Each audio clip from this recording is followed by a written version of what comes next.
My name's Carrie Freie, and I'm Assistant Professor of Education here at Penn State Altoona, and I'm going to read a selection from Rethinking Columbus.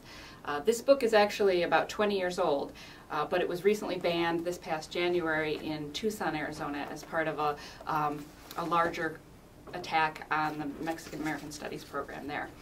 Most of the books that were banned were by Mexican-American authors. This one is not. This one is actually a resource guide for teachers, and this is a book that I use in my education courses to encourage people to think about the story of Columbus from a different perspective. Okay.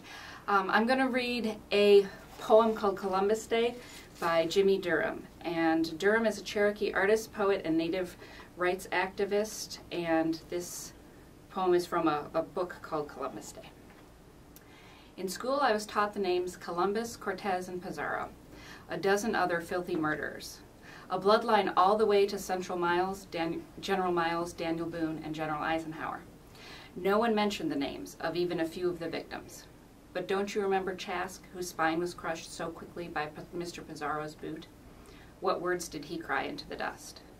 What was the familiar name of the young girl who danced so gracefully that everyone in the village sang with her before Cortez's sword hacked off her arms as she protested the burning of her sweetheart? That the young man's name was Many Deeds, and he had been a leader of a band of fighters called the Red Stick Hummingbirds, who slowed the march of Cortez's army with only a few spears and stones, which now lay still in the mountains and remember.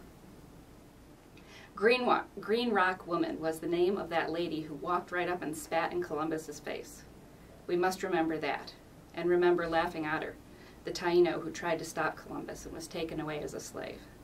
We never saw him again. In school, I learned of heroic discoveries made by liars and crooks. The courage of millions of sweet and true people was not commemorated. Let us then declare a holiday for ourselves and make a parade that begins with Columbus's victims and continues even to our grandchildren, who will be named in their honor.